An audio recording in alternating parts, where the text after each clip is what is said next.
Si se puede decir que el alma está unida al cuerpo, ¿cabe la pregunta de dónde reside el alma?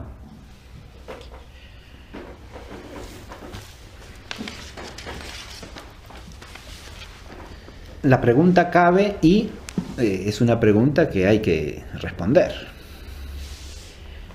Cuando hablamos de la unión del alma y del cuerpo, o para ser más precisos, del alma como forma sustancial y de la materia que informa, estamos hablando de una unión en el orden óntico, o sea, en el orden del ser. Es una unión entitativa entre dos coprincipios constitutivos de un todo sustancial. Con esto quiero decir que no tenemos que entender primariamente esta unión como una aproximación física o como una unión en un lugar, sino como una unidad entitativa.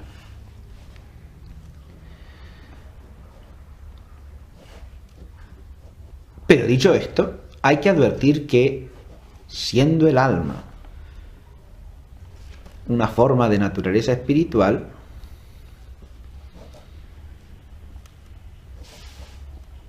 que al informar la materialidad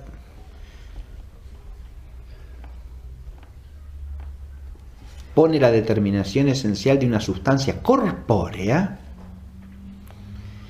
ese alma espiritual está unida también por su virtud a la totalidad de la sustancia corpórea.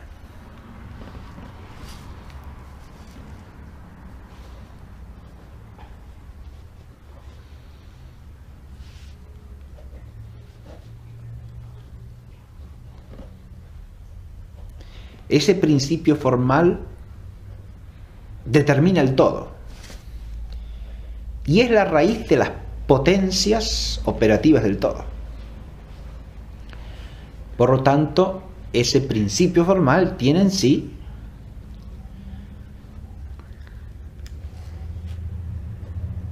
una presencia en el todo.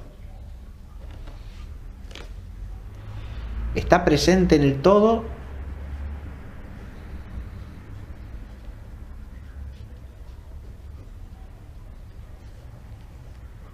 por su virtud determinante, por su virtud actuante, y a partir de ellas como principio permanente donde dimana la unidad esencial de todas las operaciones.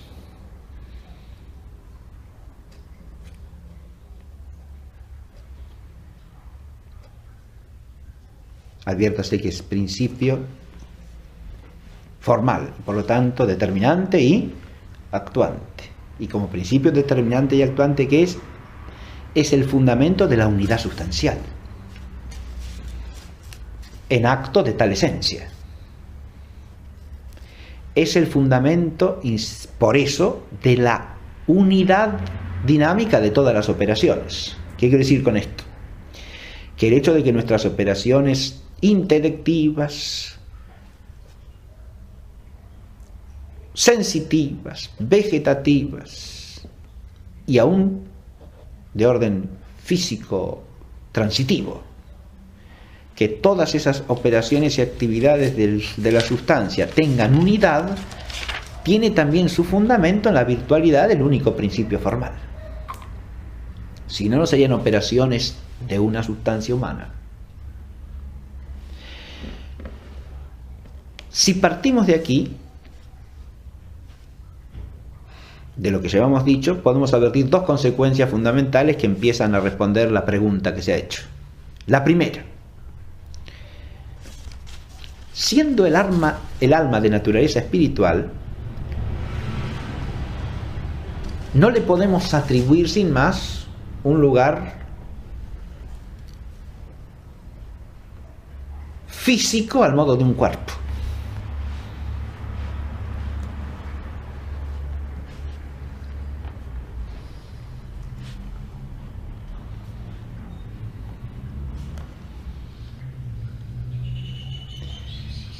Para hablar del lugar del alma,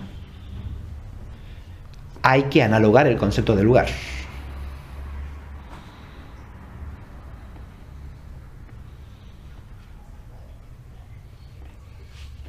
La noción categorial aristotélica de lugar es correlativa del ser corpóreo, sin más.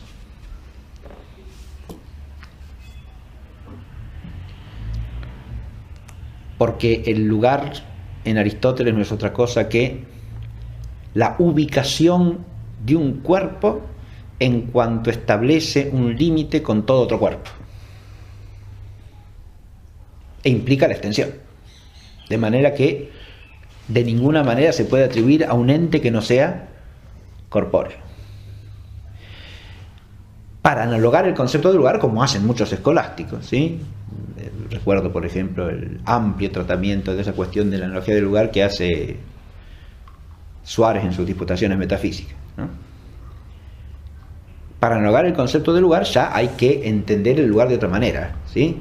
Como un ubi no ligado a la extensión y por lo tanto fuente de la espacialidad, sino como un ubi óntico, o sea, como una relación del ente con otros entes que lo pone en cierto orden en relación con ellos en la realidad del mundo, en la realidad de la totalidad de las cosas que son.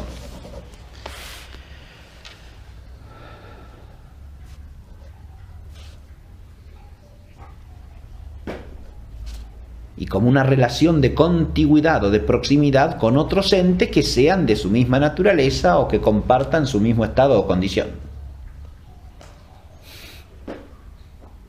Entonces ya la noción de lugar empieza a analogarse por encima de lo corpóreo, ¿verdad? Ahora, en el caso del alma espiritual del hombre como principio de la sustancia, lo que resulta claro de su naturaleza espiritual, insisto, es que no podemos atribuirle lugar como un ente corpóreo. Pero, por otro lado, por ser la forma sustancial de una sustancia corpórea, tampoco podemos desvincularla absolutamente del lugar del cuerpo mientras lo informa.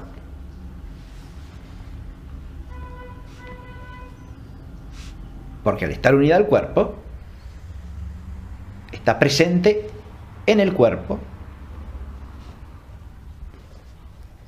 y por lo tanto de algún modo está en el lugar del cuerpo.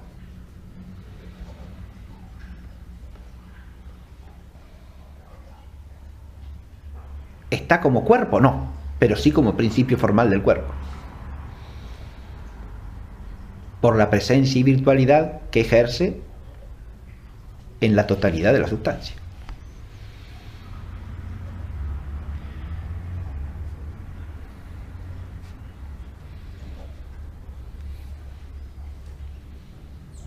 Es esa unidad sustancial con el cuerpo la que la localiza, si queremos, físicamente.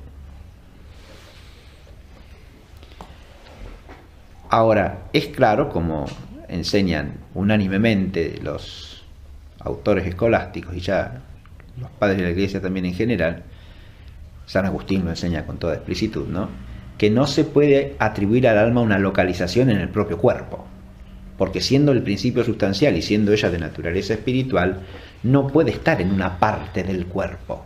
El alma está toda en la totalidad de la sustancia, diríamos, y por lo tanto también se puede decir toda en todo el cuerpo. Lo cual se puede entender, no imaginar. Porque si lo imaginamos, ya estamos haciendo del alma una cosa corpórea que está en algún lugar, en una partecita, ¿no?, que es como un cuerpo, que es lo que no es. Quiere decir que está toda en todo, o sea, está toda en todo el cuerpo y en cada parte. Eso hay que entenderlo a partir de lo que ya hemos dicho, es decir, está presente en el cuerpo en virtud de ser el principio determinante y actuante, el principio vivificante. Y como principio vivificante está toda en todo el cuerpo, por supuesto. Si no, el cuerpo no sería una unidad viviente, ¿no? Claro. De hecho, si una parte del cuerpo perdiese la vida, bueno, queda seccionada del cuerpo, ¿no?, y ya no tiene la presencia del alma, ¿no?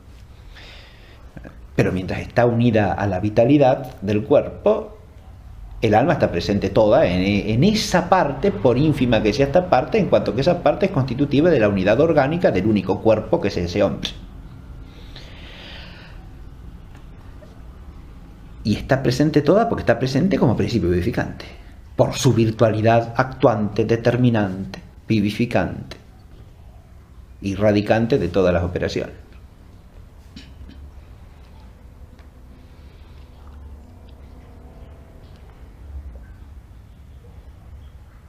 El alma espiritual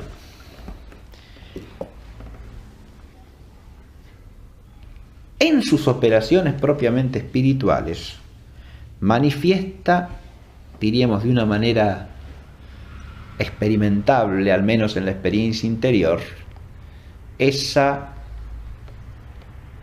independencia del lugar físico que es propia de la vida racional.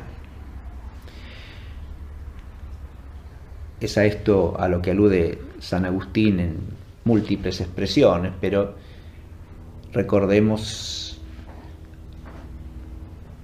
aquello de que el alma más bien vive donde está lo que ama que en el lugar en que se encuentra, por ejemplo, ¿no? En este tipo de expresiones aquí está aludiendo San Agustín. Está aludiendo a que las operaciones del espíritu nos instauran en un lugar distinto al lugar físico, ¿no? Acá uso la palabra lugar en un sentido analógico, desde luego, ¿no? Nos llevan a otro orden de actividad y de operación, que por su objetividad no queda absorbido ni incluido en el mundo de los cuerpos. Y por tanto nos saca tanto de la espacialidad como de la temporalidad físicas, sin sacarnos en la medida en que está unida al cuerpo. Claro, es un salir que no es sustancial, no, por supuesto, ¿no? Eso ya implicaría la separación del alma y el cuerpo, ¿no? Eso es lo que genera la muerte física.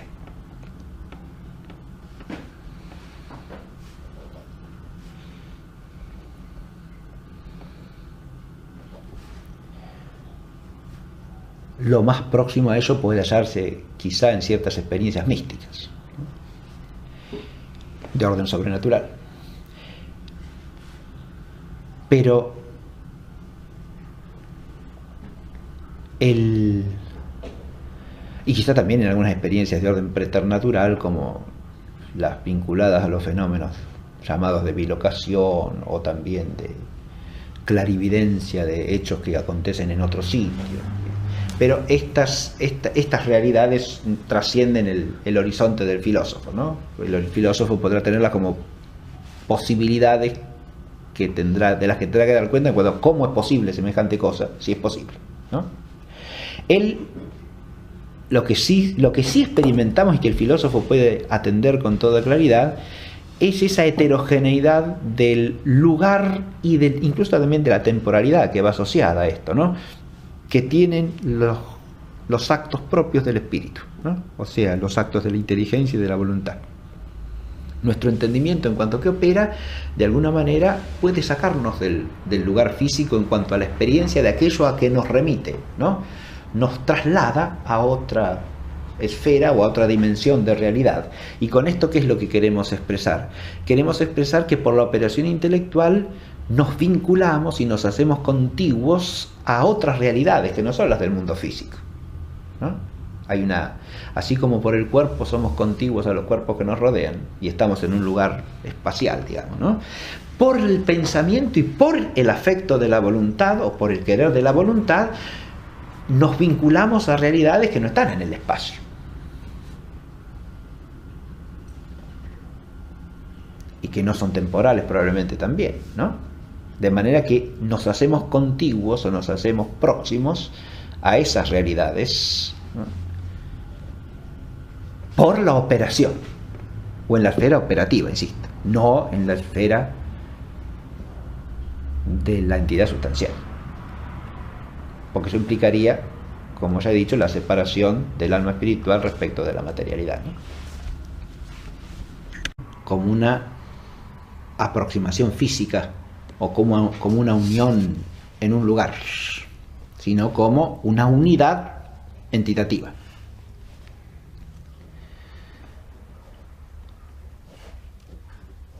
Pero dicho esto, hay que advertir que, siendo el alma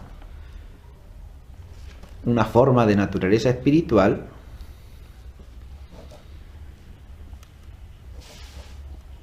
que al informar la materialidad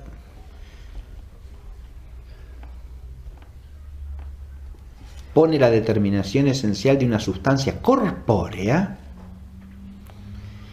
ese alma espiritual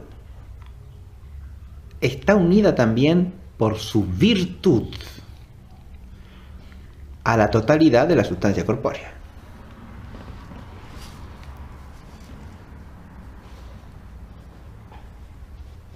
O, para ser más precisos, del alma como forma sustancial y de la materia que informa, estamos hablando de una unión en el orden óntico, o sea, en el orden del ser. Es una unión entitativa entre dos coprincipios constitutivos de un todo sustancial. Con esto quiero decir que no tenemos que entender primariamente esta unión. Si se puede decir que el alma está unida al cuerpo, ¿cabe la pregunta de dónde reside el alma?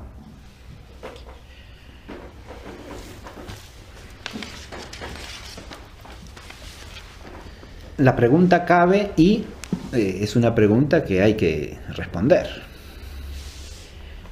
Cuando hablamos de la unión del alma y del cuerpo,